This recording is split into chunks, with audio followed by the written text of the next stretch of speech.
तर उद्या आपल्या राजांचा राज्याभिषेक सोहळा आहे, तर मी विचार केला की तुम्हा सर्वांना आपल्या विश्रामगडावर घेऊनच जावं. कारण आपल्या अकोल्याच्या डोंगरांमध्ये वसलेला हा विश्रामगड दिसायला जरी शांत दिसत असला तरी त्याच्या प्रत्येक दगडामागे एक इतिहास दडलेला आहे. तर असं म्हणतात, जेव्हा पन्हाळगडावरून आपल्या राजांची सुटका झाली होती त्याच्यानंतरच्या प्रवासामध्ये आपल्या राजांनी ह्या गडावर विश्रांती घेतली होती, म्हणून ह्या गडाला विश्रामगड असं नाव पडलं. उद्या आपण रायगडावर घडलेल्या राज्याभिषेकाची आठवण काढणार आहोत. पण या राज्याभिषेकामागे अनेक गड होते, अनेक मावळे होते आणि अनेक संघर्ष उभे होते. आणि या संघर्षाचा एक शांत साक्षीदार आपला विश्रामगड होता. आज गडावर उभं राहिलं तर समोर सह्याद्रीच्या रांगा दिसतात, सगळीकडे थंडगार वारा असतो आणि सगळीकडे शांतता पण असते.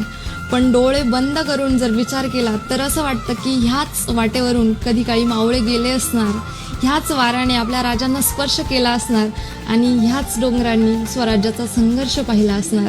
काळ बदलला, माणसं बदलली, पण गड अजूनही तिथेच आहेत आपल्या स्वराज्याच्या आठवणी जपत. आणि विश्रामगडावर उभं राहिलं तर असं वाटतं की इतिहास कधीच संपत नाही, तो असाच गडांच्या रूपाने आपल्याशी बोलत असतो.